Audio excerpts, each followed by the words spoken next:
Please welcome our panel.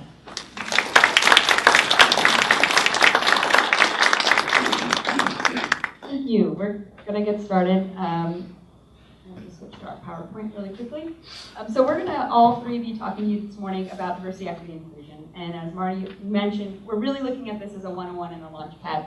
And I will tell you, I wander around because that's how I handle my nerves, is I sort of just wander everywhere. And other folks may not do that.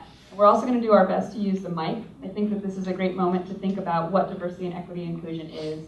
So I'm actually a really loud person generally, and I hate using mics until someone commented to me that that is an equity issue, right? Because folks can't hear, and it is. And since then, it's been really important to me, and I think that will help us kick off what we're doing today.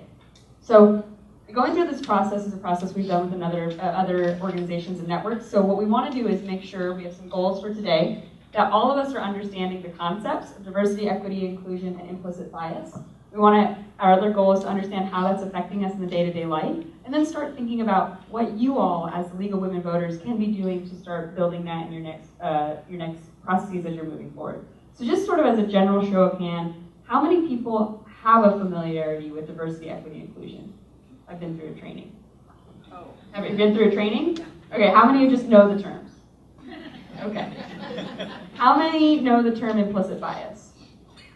How many have sort of taken a class or a training in implicit bias? Okay, so for the folks of you who've been through the trainings, you're going to be like, I've been through these trainings before. But a refresher is always important because as time moves, we understand other ways that we can build equity in our lives. And I want to start with some ground rules because I'm hoping that people will have questions or thoughts or comments as you talk to us and also as you talk to each other. Because what we're going to be doing is, hopefully, if we're doing it right, there will be some moments that will be uncomfortable, okay? And I say that because no one has ever grown from being comfortable. When we sat around and we are comfortable, we don't expand ourselves as people and we don't expand ourselves as a community. So with that in mind, our ground rules is to listen actively and respect others if they're talking. Speak from your own experience, right? Using I, talking about what has happened to you, not somebody else or some other person. We can't speak for their experiences, right? Only what we know. Do not be afraid to respectfully challenge another by asking questions, but refrain from personal attacks. Focus on ideas, right? Participate to the fullest of your ability, and that's part of what inclusion is, the growth of every individual voice. And the goal is not for everyone in here to agree about everything. And I really think that that's important as we walk away. It's that we're getting an understanding of what everything is as we go forward. And with that, I will turn us over to Nacente.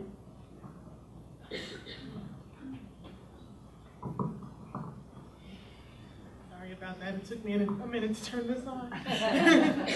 So right now I'm going to talk to you about some definitions for diversity, equity, and inclusion. And it's important for us to have a working knowledge and a working definitions because we need understanding. In order for us to improve and define solutions, we have to all be on the same page of what we're talking about. And there are a lot of different definitions that fly by, but we just wanted to make sure that you had a baseline of how we are discussing these and how we are framing the conversation. So the first one is diversity, and diversity really means respecting individual differences. It means building trust among each other. It means having the space to say, we value you, we value the different perspectives that you bring to the table. And this is a big keyword right now for a lot of businesses because, of course, people are saying diverse perspectives bring better outcomes. But it's not just about business, it's also about how we operate in daily life. As you know, in the Kansas City area, for example, we have a very diverse community. We hear different languages every day. We see people of different races walking down the street. We see multicultural families. And it's important that we realize that even though those perspectives and those walks of life are different than ours, they still bring value and they still help to elevate our community. So that's really the key of diversity right there. Equity means creating equal access to opportunities. And some people like to conflate this with the term equality, but it's actually very different. Equity involves access to opportunity through justice and fairness. It means a lot of different things that go into those, of course, and I'll get into that a little bit later. But I just wanted to point out the key distinctions that with equality, everyone is given the same or treated the same, regardless of any kind of context. With equity, however, you have to bring in the justice and the fairness aspects of it as well. And last, we have inclusion. Inclusion means experiencing a sense of belonging and feeling valued. And of course, this is truly tied to diversity, but it's deeper than just diversity. Inclusion is about normalizing everyone's perspectives and identities. It's not just about respect, it's also about acknowledging that inherent value of that human connection. It's about making sure that everyone feels belong and no one feels othered. And like I said before, equity is not diverse. Equity is different from equality, but it's also different from the other topics. It's different from diversity because diversity means variety. Like I said before, diversity is about celebrating people's differences, bringing different perspectives to the table. But equity is much more than that. Equity, like I said, is not about equality because, again, equality implies sameness, and equity is much deeper than that. It's rooted in justice. Equity, like I said, is rooted in justice and fairness. And what does that mean exactly? It means a lot of different things. It means taking into consideration historical context. It means taking into consideration different systemic barriers that may be inhibiting some people from achieving certain potentials. It may mean education standards. It may mean an imbalance of power. There are many things that go into in what confronting justice means and what confronting fairness means. So for some examples of diversity, like I said before, in the corporate world, there are a lot of initiatives surrounding diversity. So one example is initiatives in the workplace setting to hire talent from backgrounds that differ from those of the current employees. There are outreach programs that encourage minority engagement with boards and commissions. And there are university programming that celebrates non-dominant cultures, languages, and religions. Again, that shows the diversity aspect because it encourages differing backgrounds and points of view in traditionally homogenous settings. It brings different voices together in a respectful manner, and it seeks to highlight the value in our differences. Some examples of inclusion involve integrating Black and Latinx history into school curricula with the purpose of normalizing all history. Another example would be encouraging workers with disabilities and other employees to identify barriers in individual and systemic concerns without fear of reprisal, and also providing mechanisms to allow them to provide this information or anonymously or confidentially. And the last example would be creating mentorship programs to build personal and professional relationships, as well as to promote retention for diverse students in predominantly homogenous organizations.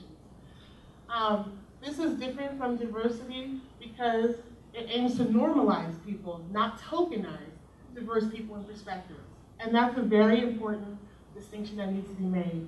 When we're looking at inclusion in that sense of belonging, it's not about looking at everyone's differences, it's recognizing that everybody has differences and brings those different perspectives to the table. It creates a sense of belonging for all people within organizations, and it reaffirms the inherent value and worth of diverse people and perspectives. And I put up this illustration up here because it shows differing aspects, and I hope that will help you to see exactly what I'm talking about. The one at the upper left, that's what we see when we see exclusion. The circle in the middle is all the same, they're all gray dots, and then you have dots of different colors outside of that.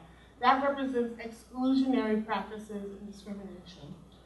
The one to the right of that one, it shows a few dots of color within still primarily gray dots in the circle. And that shows integration. It shows that there are steps being made to actually start integrating other people's perspectives and diverse backgrounds, but they're still all clustered together, and there's still a noted difference. There's still an othering effect.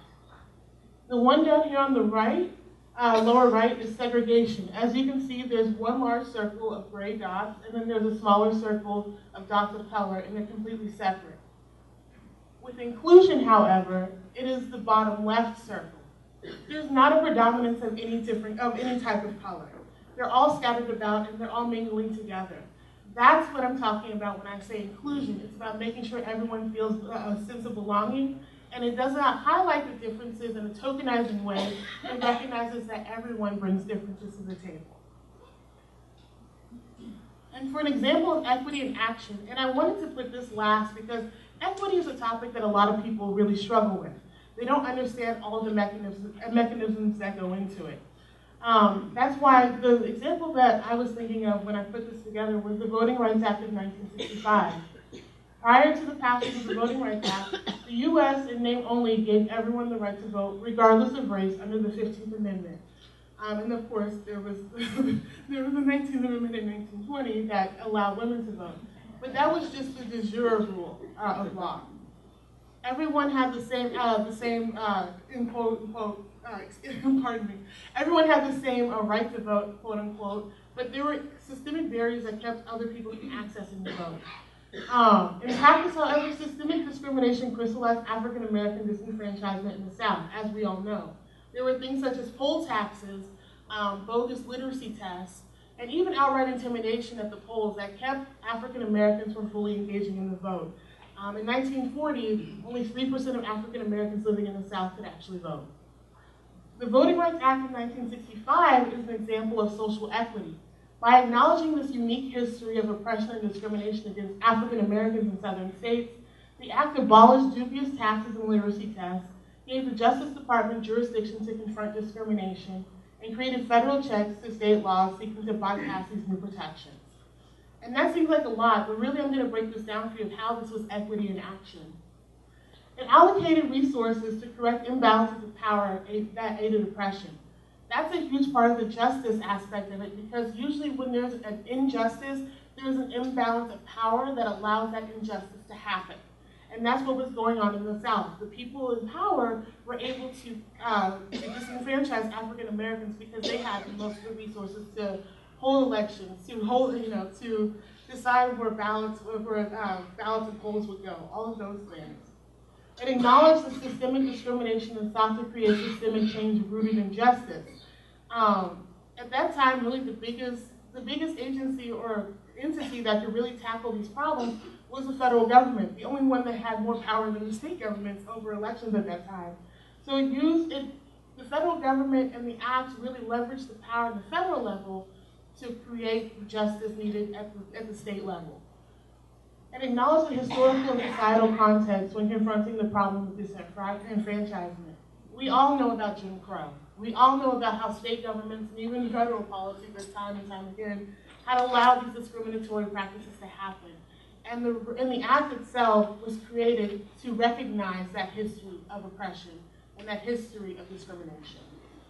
And while the right to vote was equality, the Voting Rights Act made access to the vote a fairer process, which is the second part of equity. It made the process more fair. It helped to realign some of these institutions to become more rooted in justice. It helped to realign some of the power that allowed people to continue to discriminate. And that's how we saw equity and justice with this example. Equity is the systemic fair treatment of all people, resulting in equal opportunities and outcomes for everyone. Now you may be asking, why does this matter? And we're about to get into it. So, y'all have a little index card, right? So we're going to do a little exercise together to talk about why it matters. The first thing we're going to do is we're going to look at what's called our circle of trust. So on your piece of paper, I want you to write down the 5 first names. You're not going to turn this in, don't worry. You're just going to write down the 5 names of people who are closest to you on a daily basis, who you trust the most that are not your family members. Who are these 5 people that you trust the most? Who are not your family members? Write them down. All right, everybody got some names written down? Okay. So now next to those names, I want you to place a tally mark beside the name of those people in your circle of trust who are like you, who have the same aspect of you for any one of the following categories. Race, okay. Age, gender, sexual orientation, education, socioeconomic status, religion, and political affiliation.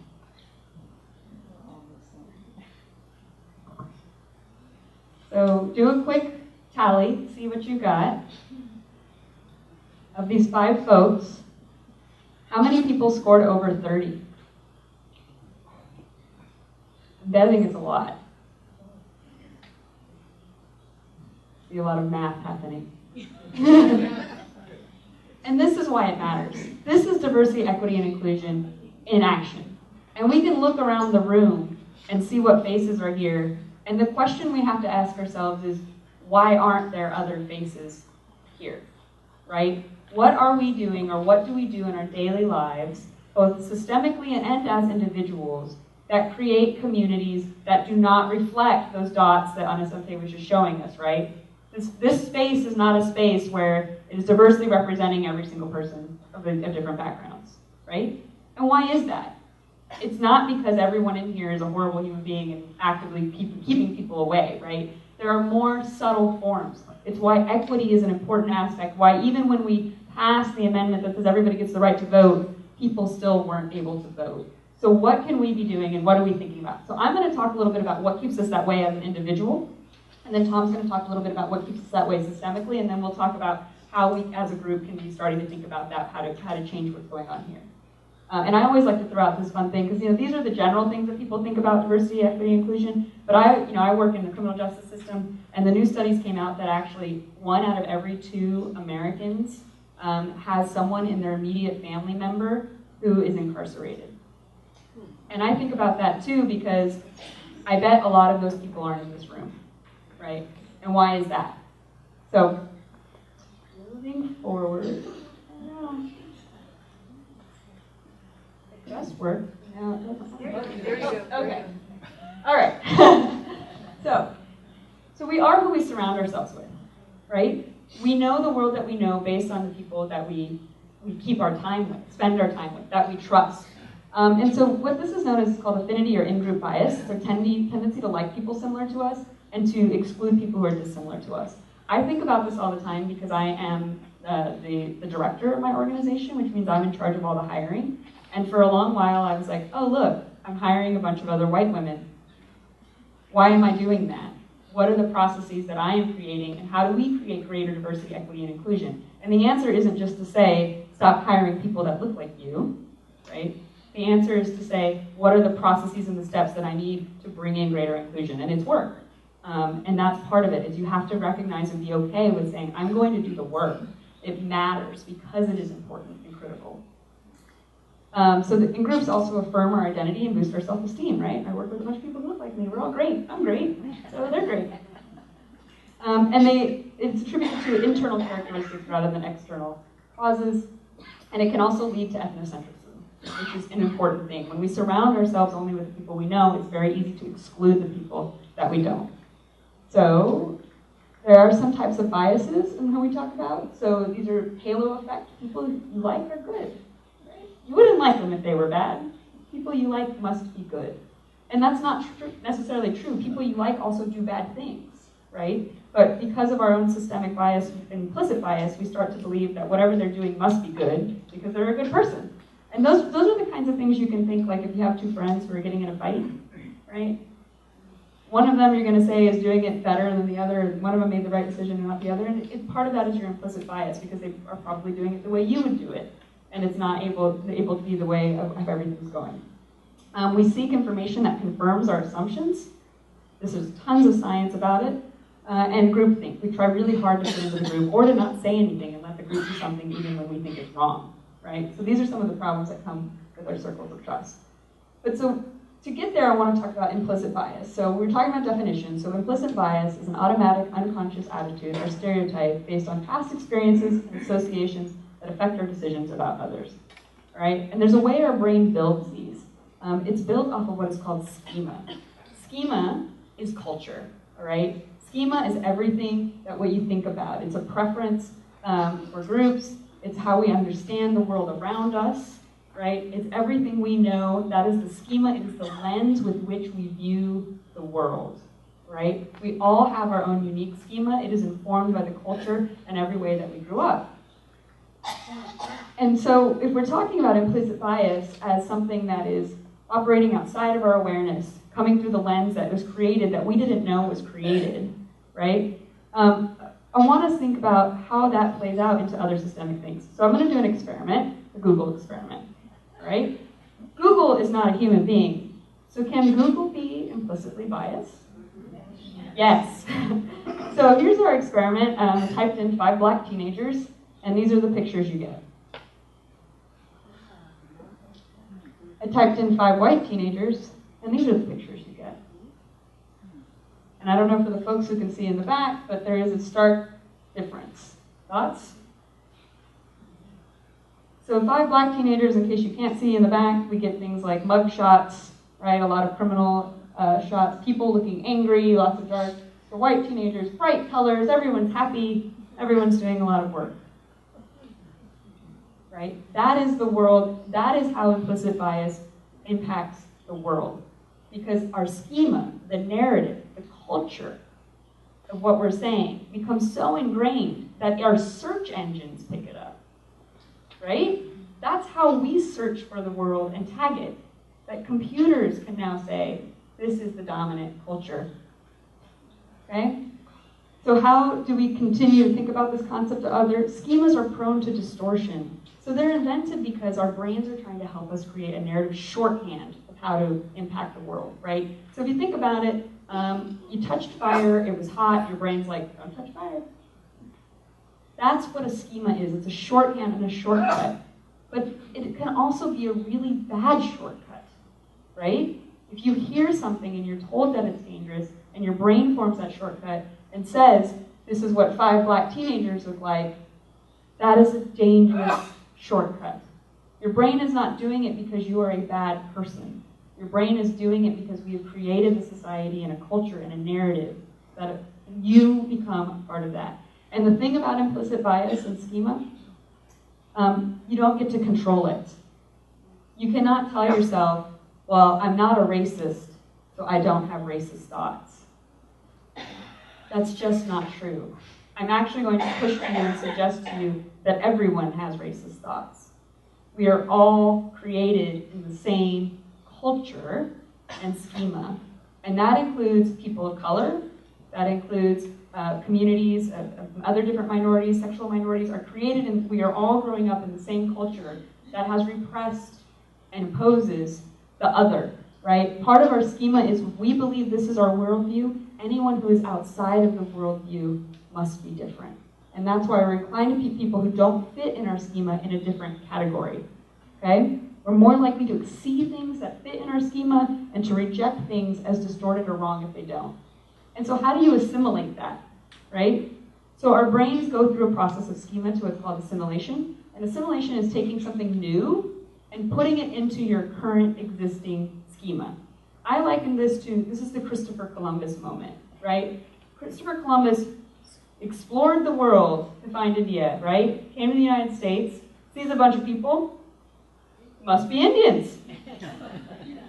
That's the only possible answer. But that's what schema is. This is the way I view the world. I've got some new information.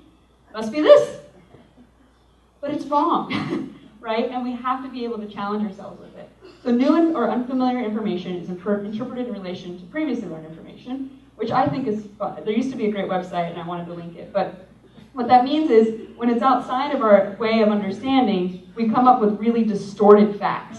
So there was this website that used to be called Literally Unbelievable, and it had things like this, where people would post things from The Onion. So somebody's posted on Facebook, Dick Van Dyke finally confesses to Zodiac killings. And all of these people in the bottom are like, wow, that's crazy. It's hard to believe because Dick Van Dyke is so likable. Sociopaths are very charismatic, though. And so people are starting to believe it because they're like, well, how do I fit it into my schema? My schema is I like Dick Van Dyke. This thing is totally crazy. Rather than questioning it, I'm just going to believe it's true, and I will make it true, right? Sociopaths are totally likable, very charismatic, right?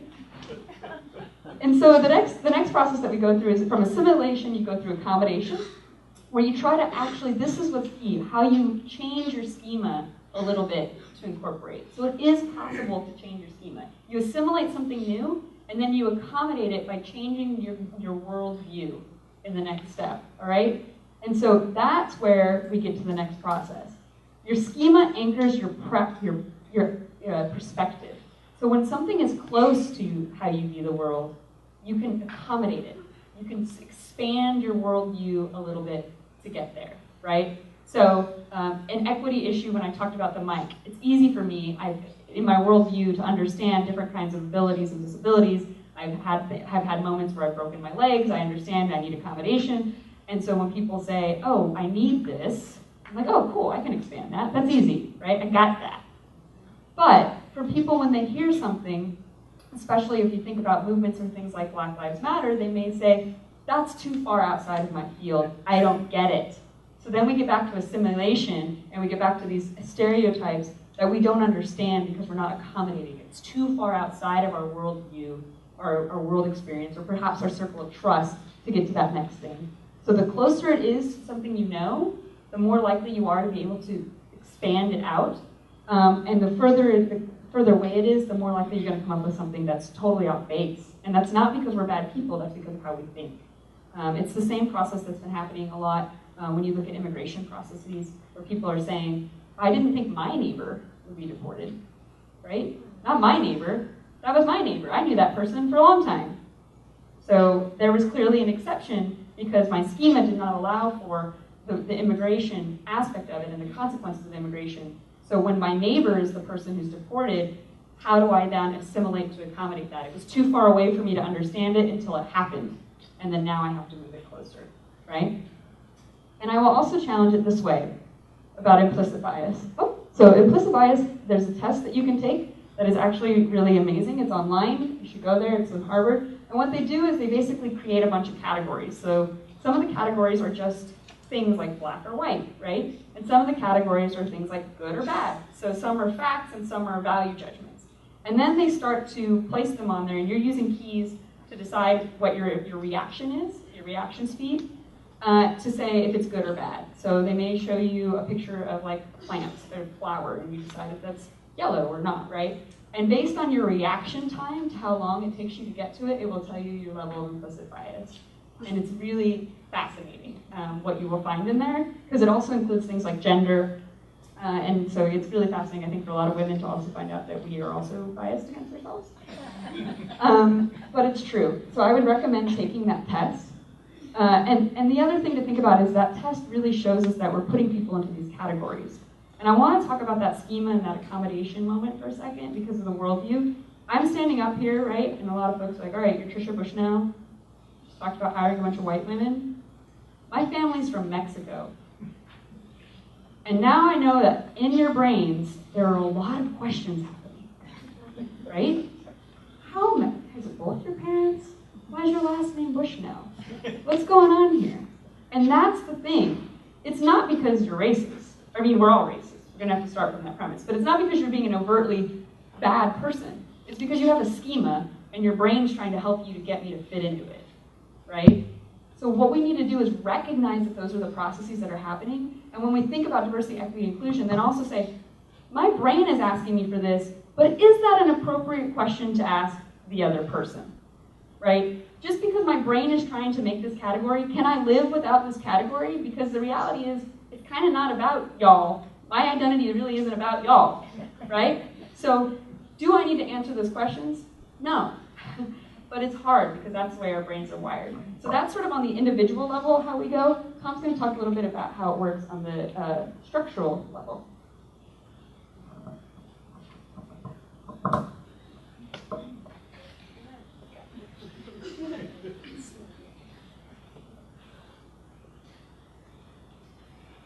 Okay. Can you hear me? How's that? Okay. Trish was talking about implicit bias, and this part of it that I'm going to go through is individual versus institutional. So institutional bias is sometimes called systemic bias too, right? A lot of contemporary racism occurs without intention or malice. It does not require racists. Implicit bias helps explain how racism can be subtle in appearance, but magnificent in impact. In institutions, the bias of individuals is routinely replicated through collective decisions and actions. It becomes compounded unless it's consciously counteracted. Implicit bias offers the idea... Oh, I'm sorry, I wasn't... Sorry, I got to put it up here. All right, implicit bias offers the idea that discrimination and bias are social rather than individual issues, and that we can thus all participate in promoting equality.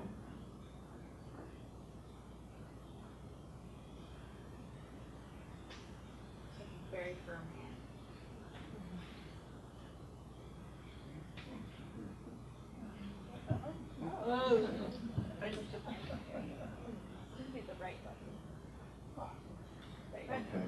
so here's some examples of implicit bias.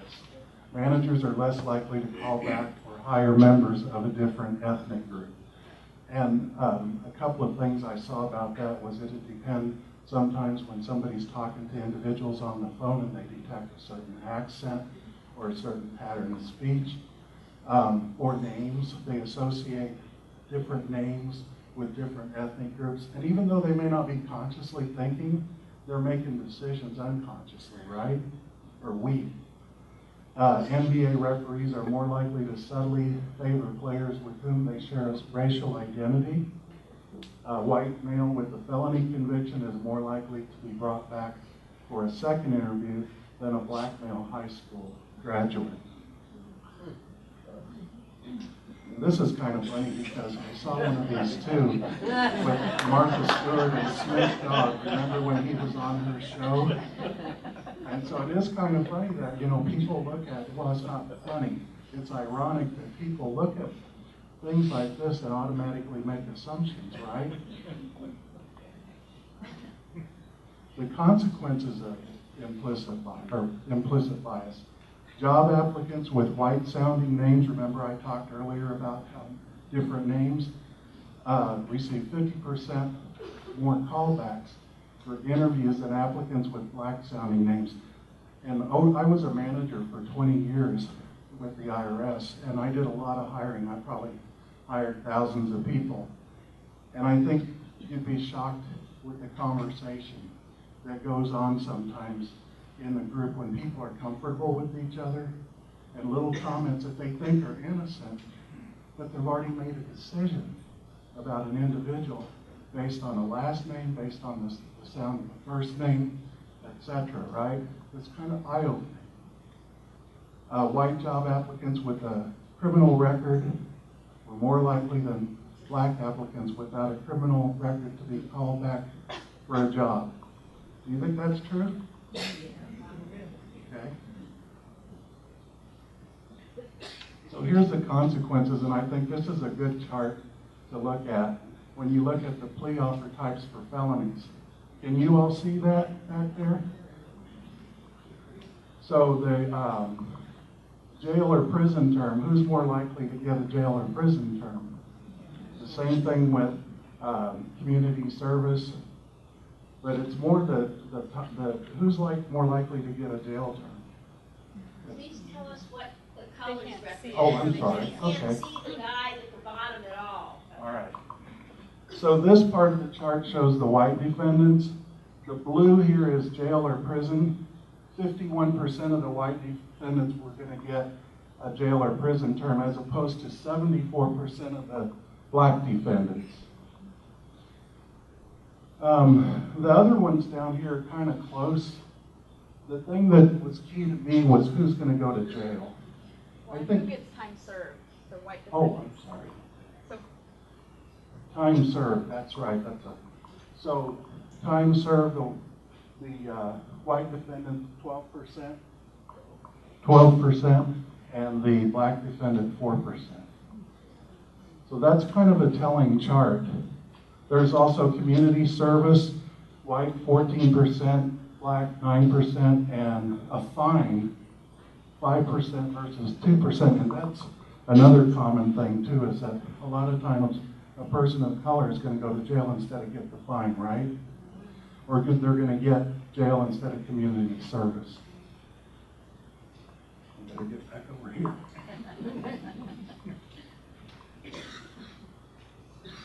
This is more data on consequences of implicit bias. And we have detention status after arraignment for felony defendants, white 52%, black 59%. Jail 41% for white, 59% for black. Granted bail 5% white, 2% black, and then remanded are the same. So you see that the justice system is flawed in the sense of the institutional bias, right? We have institutional bias in church too, and in public schools. and in the municipal, county, state, and federal government too, right? So institutional is all the big organizations. De-biasing, so what do we do about it? I want to turn it over to Sure. Okay, so the thing about the systemic issues is that they play a role. And another way to think about the systemic issues, and Nacente and I are going to get up and talk about how to deal with it here, and we're at the end of the presentation, is again, how do people get in the room and who's getting them there, right? So if we're thinking about a systemic issue, it's not just that I believe that somebody else, that I'm having a personal implicit bias, and let's say a black man is walking down the street and I cross the street. That's my implicit bias, right? That's my individual implicit bias. A systemic issue is more than that. A systemic issue is also looking at the fact that that toddlers, preschoolers, 4-year-olds, black 4-year-olds are 5 times more likely to be suspended from preschool than white toddlers. I mean, that's just crazy, right? That is a systemic issue. That's not just one teacher that's doing that, right? That's a whole system that's doing that. So how do we approach these systems? And there's questions again too, who's in the room and why aren't other people here?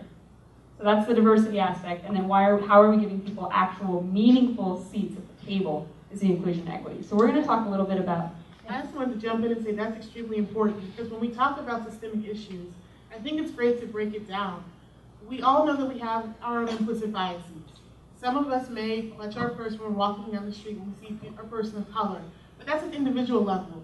The crux is that when it's mostly the people, when all of them become an aggregate implicit bias, usually in the dominant culture of people with power, then we have policies, and then we have laws, then we have injustice outcomes that come out that also highlight those implicit biases, but to the detriment in many tangible ways to those people that we have those biases against. So that's really the connection that I think that we should definitely flesh out. So we talk about, so then how do we get over it, right? We know it's all there. We know there's a lot of it. So the good news is motivation to be fair makes a difference. Just wanting to be more fair is the first step, right? So I'd like to believe that since all of you are in the room, you're already there. You've already got that checkbox off. But so what we know when we look at de-biasing is there's a number of steps. So there's education, exposure, and approach. In going through that, right, we're going to go through what these mean in generally, but right now we're starting in the education component. You're going to have to take on a lot of it in the exposure component. I'm going to take you back to your circle of trust. That's probably indicated to you that you're not exposing yourself to other cultures and opportunities, right, and people that are different. So, education. Yeah, education. For example, it starts with mindfulness and awareness. You being here right now is a great first step. It shows that you care about this topic. I mean, I'm sure if I ask everyone, if I ask people to raise their hand, who cares about diversity, equity, and inclusion? Everyone will raise their hand. And so getting you to the door and sitting in this room, that's the first step, and that's important. And I just wanted to acknowledge that. And also being mindfulness of our own stereotyping in moments. And there's a lot of them. And there are ways in which we have to change it. And I also want to say that this is a process and no one is perfect, right? We're getting up here and everyone's like, oh, look at all these experts. Let me talk about all the ways that I've gotten it wrong. And it's a lot. And I think about this in the process of education and mindfulness and where we get. When I went to college, my first scholarship required that I worked at the Office of LGBTQ Awareness. And I'm from a Mexican Catholic family.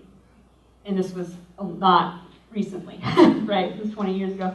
So when I got there, I had a really hard time. And it wasn't because I was judging the people that were there.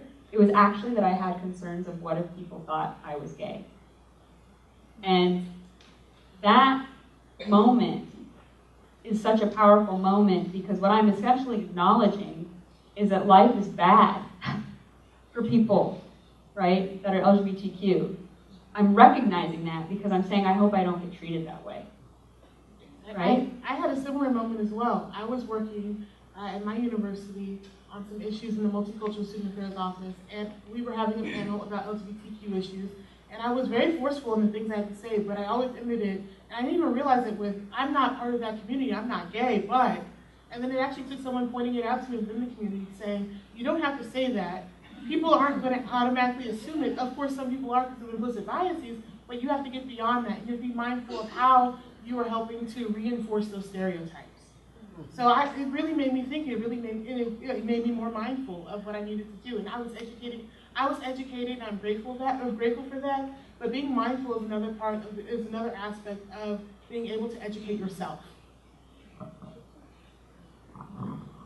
Takes us to the second step, exposure, right? So you want to take it upon yourself, and I cannot stress how important this is. It is our responsibility, right? It is our responsibility, particularly for people who are in dominant cultures, to take it on ourselves to learn about other cultures. We cannot go and say, we need you to teach me, right? It is our responsibility to say, we are going to go seek out these activities and learn about them and find positive diverse community members and talk about those other perspectives. Those all contribute greatly to unpacking our own biases, right? And the point of that is to be challenged with the other viewpoint. It's not to say, well, I think this and you think it, so it's cool, right? Everyone has that friend. If I hear this conversation one more time, well, I have my symbols. It was going to bleep me. It just sounds like a symbol. But it's you know, I have that friend. Well, I think that, and I have that black friend, Latino friend, my gay friend, my friend with disability, my whatever friend that thinks the same thing. That's not the point. The point is not to go find someone who thinks the same thing as you. The point is to go find someone who thinks something different than you and sit down and believe them and understand them so that you can accommodate your schema, so you can make that change. And part of it is trusting people. And when we talk about cultural competency a lot in my work, we go knock on a lot of people's doors that come from a lot of different backgrounds. I have to trust what they're saying to me, even though what they're saying to me is not at all maybe necessarily what my life is like, right? We have to believe that and talk to a lot of people in order to accommodate and understand those views. Oh, definitely. And like you said before, that's the only way that we're able to expand our minds and to help to change our schema and to change those perspectives that we have. When we're challenged with it, we become more familiar with different perspectives. That helps us to expand, and that helps us to accommodate the new things that are coming in and to help to realign them in more positive ways. So it's just extremely important for us to do so. And the approach, right? So this is the higher level processing, going to slower decision making. And then when we think about it in terms of an organizational, this is where you may actually get those checklists and those organizational changes. And then we talk about micro-messaging. Micro-messaging are the things where you're assuming that somebody is something else. I'm trying to think of a good example. I got in a really bad tweet storm once because I tweeted, is there a microaggression against white men? And I meant it as a real question.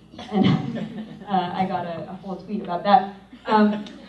But micro-messaging also includes the language that we're using. And when I talk about the ways that I got it wrong and the ways that I'm getting it wrong or the ways that I'm trying to change, it's still ongoing. An example is in our organization, we realize on all of our websites and all the materials we're using, we say we represent innocent men and women.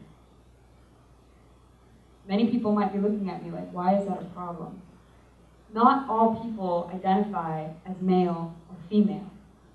There are lots of other different types of genders and experiences that go between. And when I say I'm representing innocent men and women, I'm eliminating the space for them to experience that and exist. Especially when the easy switch is to say, I represent innocent people. That's not hard. That costs me nothing and gives other people a space to exist, right? These are the types of structural changes we're talking about of what it means to have actual equity and inclusion. So choice points. This is when we get to how does an organization change? A choice point is a decision-making opportunity that changes the outcome, right? That choice point has an impact on many of the small decisions, and it can be just as big as a big decision. When we're conscious of what these choice points are, then we're likely to, less likely to replicate what we already do, the biases that we already have. So some ways to think about that. A choice point is, if you go and you do the same old thing that you've always done, you're going to get the same outcomes, right? So when you recognize what that choice point is, and then you, at the center, have that mindfulness of, I want the outcome to be equitable, right? I want it to change then you get different outcomes of equity and inclusion. So when we talk about it for hiring, I hired a bunch of white women, right? One of my staff members is here, so I'm sure she's enjoying this conversation. The question then became, how do I change that? It can't just be putting it out the same way that I did all the time, and interviewing the same people and coming to the same conclusion. I also had to make protracted efforts to reach other communities I wasn't. Contacting alumni groups, contacting diverse minority groups at different universities for the positions that I wanted, right? Reaching out specifically saying, this is important to me, I hope your members apply. That is a small thing in that choice point, but because I was mindful of it, it changed who applied, right? That's what I'm saying. When we think about these things, instead of saying, what can we do, when we say, what are the everyday things that we're doing, how can we make these choice points and make those changes, we'll get different outcomes in it. Definitely. It is important to remember individual, organizational, and systemic change. When you want to involve fairness, justice, and equity, it has to be intentional. I know that we all believe that we're all good people. We all believe that we're walking through this every day, trying to do the best we can, and we are. But just because of the way that our brain works, because of the system and the culture that we live in, all of our change, all of our efforts have to be intentional. And that's really how we get to results and solutions. So the basic analysis, what's the problem? Who's responsible? What's the solution? What's the action needed? And what values are at stake? And really considering the values piece. And these are all things that you're doing anyway, right? You're meeting in your committee and you're saying, oh, what do we got to fix? Whose job is it, right? What's the solution? Except for your solution and the action needed are going to change based upon the values that you put forward.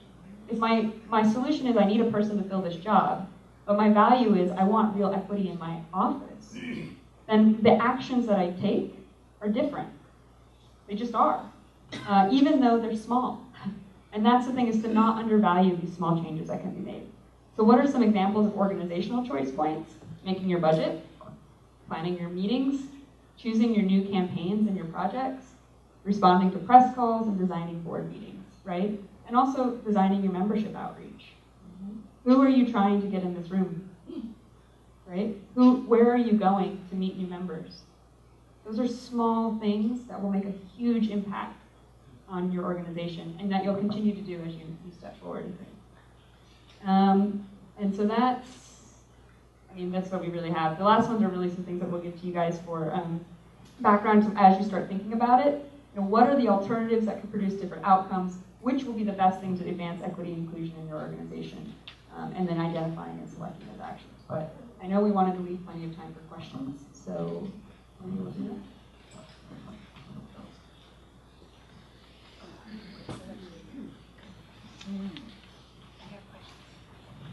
Yeah, and there's several people going around collecting the index cards, so if you have any, just raise your hand, and Kathy, Amber, Danielle, anybody else will go around and pick it up. I'll steal your microphone when you're done. Yes. Anyway, and just outstanding presentation. Just a quick round of applause for these people.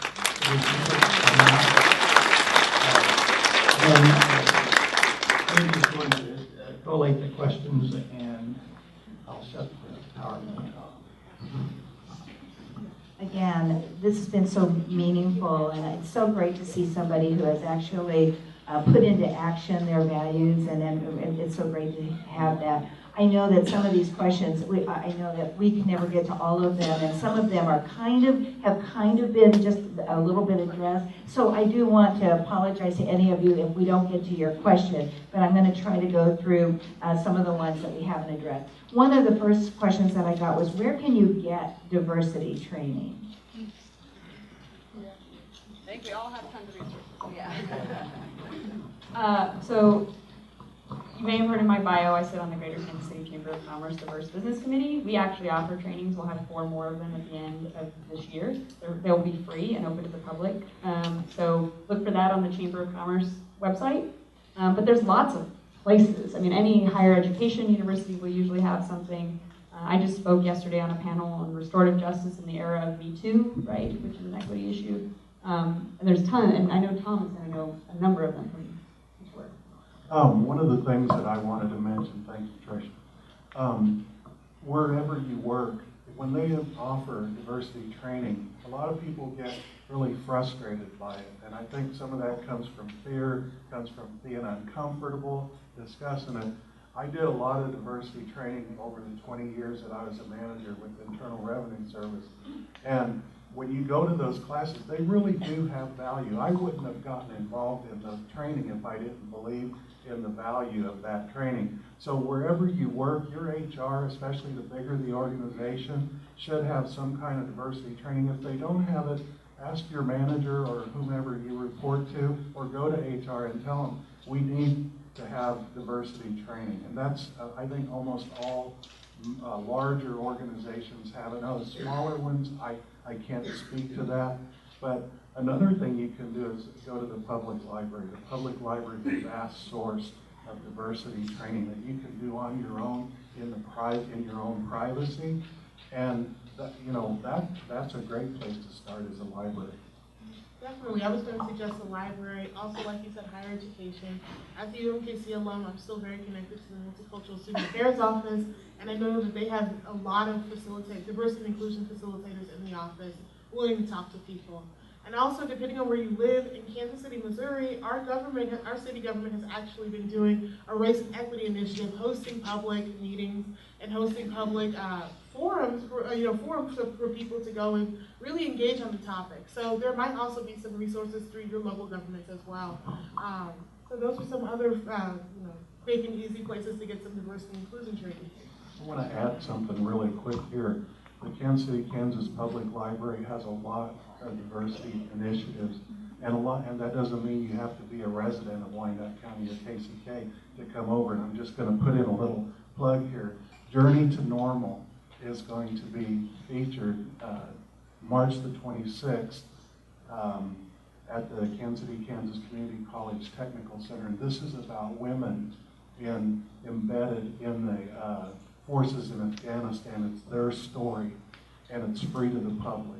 And that's one of the examples of the resources the library has on diversity. And I will also tell you, we will write these down and then circulate them. We also have a reading list that Nacente put together recently for Black History Month, and then there's some other trainings that exist online that we use in the Diversity Working Group of the Innocence Network that we can attach on there that are just free trainings you can take at your own pleasure. I have to agree, the public libraries, I mean, I know many people in this room have even been to the Kansas City Public Library, especially as we were working on affordable housing. And so there are a lot of opportunities to learn that, and that's great. And I think I heard you say in one of these slides that the idea is to embed things that have to do with diversity into school curriculums and stuff like that. This question is about how do you feel, beyond that, how do you feel about things like the Black History Month and that kind of thing? What's your thinking about that? Sure, and this is actually great because I just did a show on Black History Month for my radio show last week. My thoughts on Black History Month and about months that are dedicated to certain topics, like now we're in March, which is Women's History Month.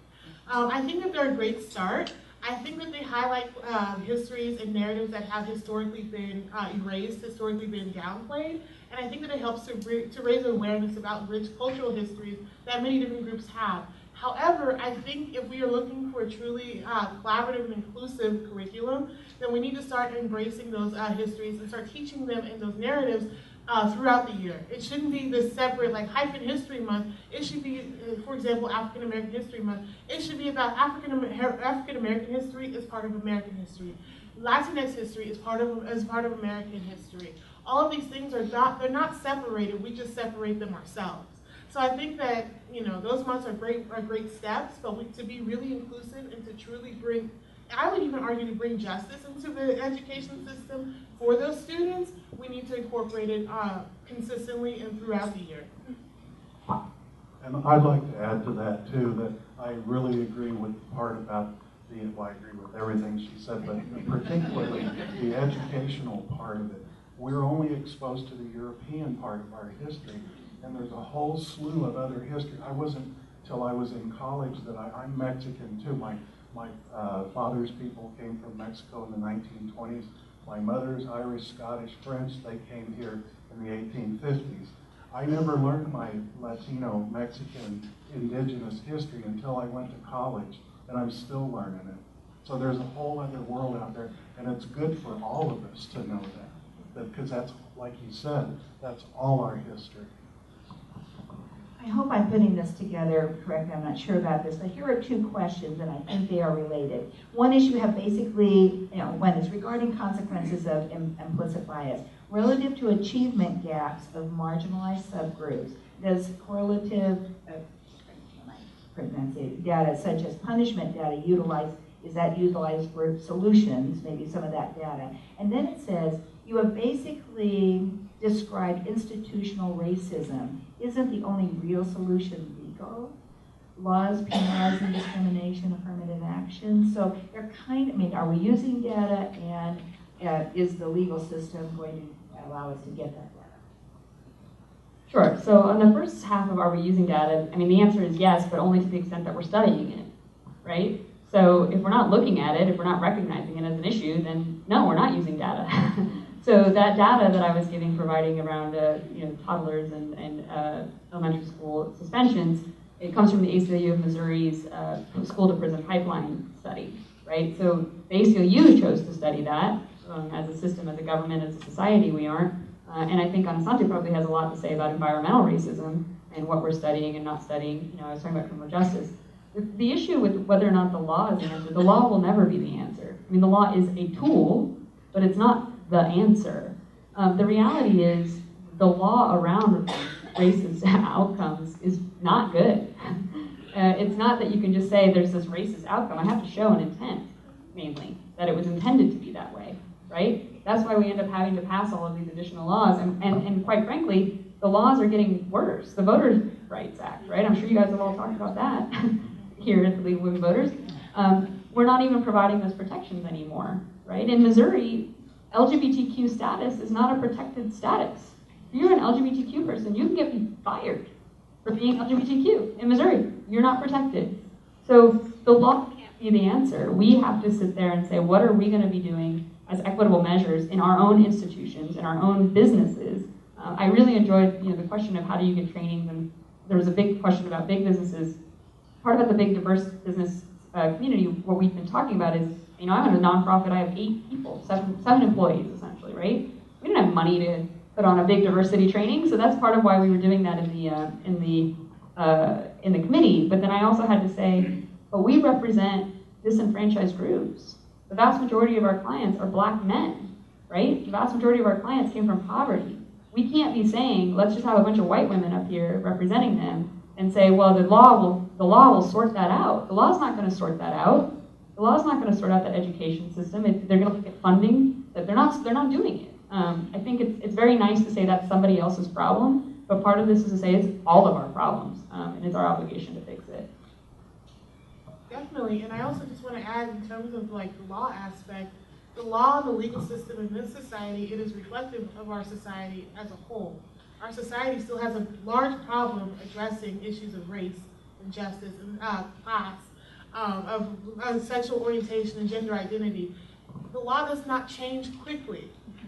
So for us to rely on the legal system itself to promote this change, it's just unrealistic. Throughout the history of this country and of this world, real change has started with the people. And we have to acknowledge that grassroots efforts, that collective efforts together, that's really what's going to drive the change. So it has to start with us. I really do hope that eventually the laws will catch up and be more proactive in addressing these issues. But until that happens, it needs to start with us. And this is why Equality Kansas exists, because like Trish said, Kansas doesn't have a law either that protects LGBTQ, whether it's employment and accommodations, and there's a third one, housing. Okay, so even if you're not LGBTQ, but the person thinks you are, they can still deny you a house. They can still fire you without having to explain. Okay, they can still tell you, we don't want your business. Get out.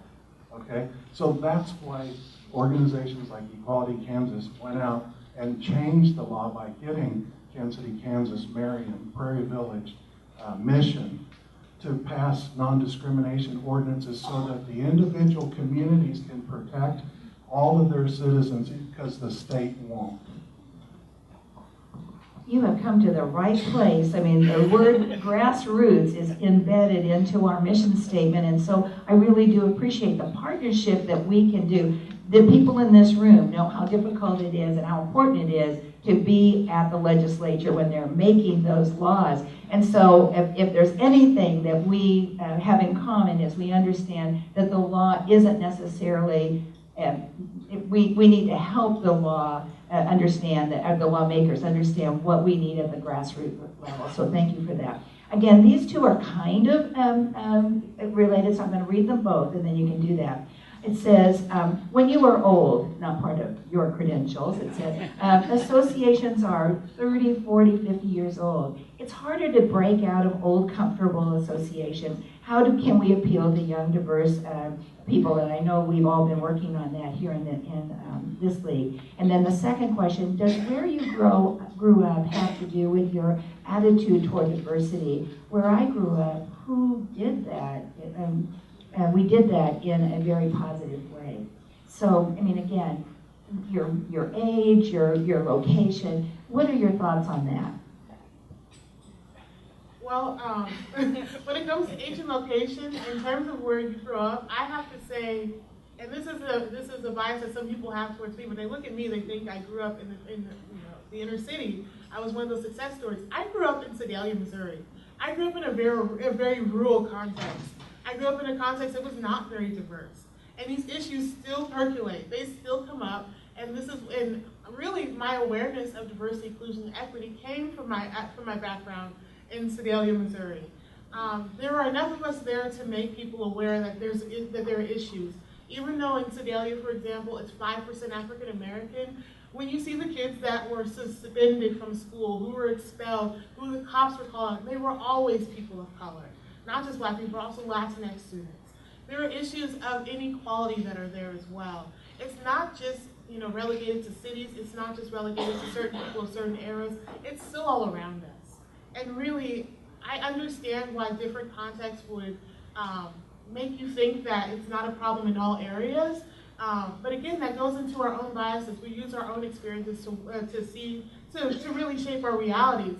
So I understand why people wouldn't think that this is a pressing issue in all areas, but it really is. When you find people with different perspectives, different backgrounds, whether it be sexual orientation, gender, race, whatever, these issues will always be there and still be very pertinent. I think part of the answer to both of those questions is you have to meet people where they're at, right? And that is the whole schema assimilation, right? If you don't meet them where they're at, you're so far out that they reject it. You become the Indians, Christopher Columbus, right? So in doing that, in terms of reaching out to young people, where are young people at, right? I mean, if you want to reach out to young people, you're gonna have to get on Instagram. You're gonna have to start doing those sorts of things to find them. And it's something we're doing in our organization too, right? We were like, Instagram. I mean, I love Instagram on the personal level, but as an organization, I was like, how do we do that? We actually went to UMKC and got a communications intern. And she's just helping us grow it, and she's killing it. And she's helping guide us because we have that diverse, inclusive perspective that's there telling us what to do, right? We value her. She's a very young woman, and she's teaching us what we don't know. So I think that's one part of it. I think in terms of backgrounds, I think we have the hardest shift to get people to is racism is either still here, either they're already there, or all of the isms, there's lots of them, but that also we all have it. And that's hard because it may challenge our identities as people who are working in social justice or believe all these things to know that we still have these implicit biases. And I think that's irrespective of where we come from. It just changes what those biases are from where we come from. So I grew up in California. I grew up in a very diverse community, but there were no Black people where I grew up. I mean, there's tons of Latino people and Asian people, no Black people. So that, changes. There weren't any Jewish people where I grew up either, right? So all of those things. But in addition to that, internalized racism is also real, right? Colorism is a thing we didn't even touch on today. But I'm super white, I'm the first person in my family to go to college. Why is that? Because I'm super white, right? Everyone else in my family isn't. So why weren't they given those opportunities? Colorism is real, and our cultures adopt it. Like, even in our cultures, my grandmother would cover my uncle's faces with a blanket so they wouldn't get darker, right? Darker was considered ugly. And that's from my own people, right? So I don't think we can say that because we grew up in some place, we aren't part of the dominant culture. Is the dominant culture. We all buy into it. Definitely. And also, I just wanted to address the first part of the question, because even though I know age is relative, I am around a lot of Gen Z people, so I feel old. So I can address how to get the kids in. But Tricia's exactly right, you know, especially in the piece of internalized racism, which we didn't even get into, and internalized biases. In fact, some of these studies on implicit bias show that people of color have a bias against people of color. You know, these are issues that are still percolating wherever we are. And I think that's really important to acknowledge. I just had two things to say on that. First of all, League of Women Voters has been coming to the Rosedale Farmers Market, and that, I think, is outstanding, because you're going to see a cross-section of people at our farmers market there on Sunday, from people that use SNAP benefits and single-parent families, to people that are upwardly mobile, young, what they used to call yuppies, so that live in the Westport area or northeast Johnson County. So we have a big mix of cultures and ages, and that's a great place, because I talked to several of the women that came, and they're very personable, outgoing people. They, on occasion, were lucky enough to register some people, so keep doing that. And I would encourage you to go to some of the other farmers markets to expand your influence or your contacts with those people. In regard to growing up, I grew up in a working class area in Rosedale that doesn't exist anymore thanks to urban renewal, so that tells you how old I am. And we had Mexicans up one street, white people down another street, and black people the other way. So I grew up with all kinds of people around me, but the racism was still there amongst the groups. The prejudice was still there. It wasn't until we moved to an all-white area that it really became obvious to me, because I was just used to living around it, and it wasn't particularly, I don't know how to say this, nasty as it was when we moved to because those people in the white area weren't used to us. They thought we were renting the house, because Mexicans don't buy houses. And I'm from a mixed race family. My mother's white, my father's Mexican, and mostly indigenous. So people were trying to figure out that too. When my grandma came to our house once, my dad's mom, the little kid across the street said, "Is your grandma black?" Except he didn't use a very nice word for it. Because my grandma is Indian, was very Indian looking and very dark. And that's another interesting part of the Latinx community, is we can be very prejudiced against each other based on our skin color. Yeah. Once again, I have to just plug the leadership of this organization, because our voter services is out there everywhere, and they are talking about a lot of things. And so I really appreciate what you said about us being out there. And we also have an observer corps that is sitting in all of these school board meetings and city council meetings, and they're watching these NDO conversations and stuff like that. And it's that kind of thing in our spheres of influence that we really do get that out. And then add to that, our communications team has really been growing exponentially about how to reach out to all of those people. So I want to shout out to the leadership of the League of Women Voters, because they've done that. And so just a couple more things, and I'm not sure, and I think we'll finish up. This one is kind of near and dear to the League's. Just to know that may be important, I'm reading a book called Bad Stories. What the hell happened to our country? I see. He has a statistic that in 1960, 10% of people disliked the other political party. Today, the statistic is 90% of people dislike the other political party. Why can't we just all get along? Is there? And then there's that. And then here's one last thing. I think this is a good one to end. As Homo sapiens, we evolved to have these biases. I'm not sure that our species is capable of great change, but we can only try. So any comments on any of those two things? You're looking at me. What was why can't we all get along? All right. I'll jump in eventually. All right. So, I appreciate this notion, and I believe the statistic that at the time the two political parties, right, in the 1960s only had that. But I would also suggest that in the 1960s, the two political parties were probably pretty white. Right? So it was really easy to get along with the folks who are just like you. You may have a slightly different outcome of how they want to get there, right? But they weren't very diverse and different. And what we're seeing right now is the struggle of saying, people demanding their seat at the table, right? People are saying, we haven't had a seat for so long, and that's what's so uncomfortable. If you've always had a seat at the table, it's really hard to be like, what's wrong? Everything's fine for me, right? And if you just want to, all right, you want in, you can just sit up there, but be nice about it, right? And the reality is, folks are struggling. Like, we're barely talking about it, but we're touching on it. When Nacente talks about not having Black history, imagine not knowing anything about people who look like you, your history, ever, right? When, lawyers make up and for lawyers, less than 4% are Latino of lawyers in the United States. So imagine what it's like when Judge Sotomayor gets appointed, right? There was nobody I could look at as a kid and be like, that's just like me. I'm going to grow up and be like them. That's huge. And so people are saying we need a seat at the table, and other people are saying, and everything's fine. And if the answer is everything is fine, we're not hearing people where they're at, because it's never been fine for a lot of people.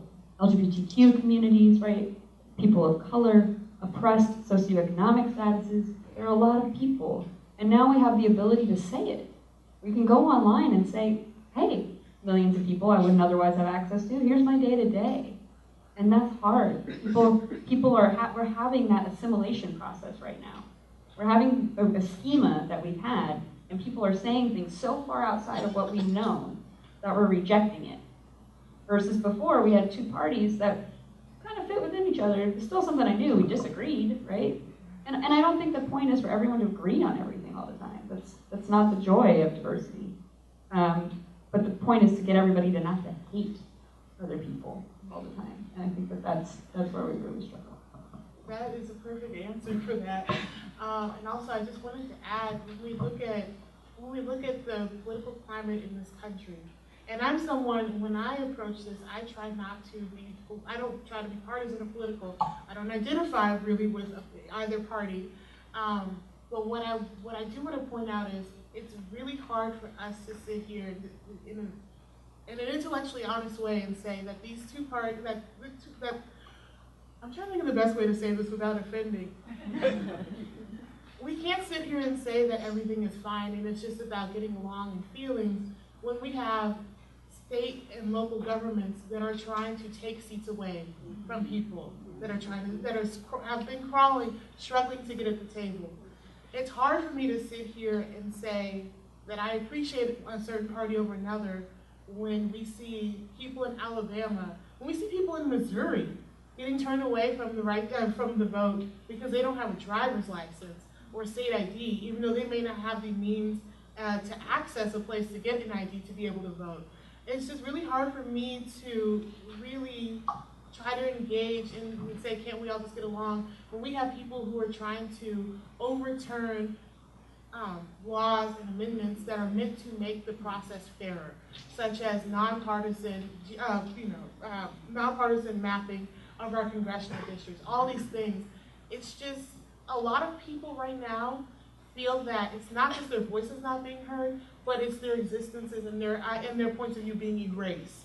And that's really, I think, the huge problem that's going on in our politics right now. And I understand that we all just want to get back to saying, can we all just get along? But when we say that, we also have to remember there were a lot of people where this has always been the norm for them. It wasn't about civility, and it wasn't just about, oh, we disagree on taxes, let's laugh, ha ha ha. It's always been about, I need to vote in order to preserve my well-being as a person of color, or as an LGBTQ person, or I don't want someone to come in that's going to make policies that could threaten my life. And I think now, like you said, with the platforms that we have, we're more readily able to talk about these issues, and that's why we see our political, our political or ideological identifications kind of solidifying and crystallizing. But I think that this is just a long time coming. And we'll get through this as a country one way or another. But I think that it's just really important to recognize that it's not just about niceties, it's also about people's lives. One of the things that I like to think about is look what happened to South Africa after the fall of apartheid. It's certainly not perfect there at all, but the people, a lot of different people have come together.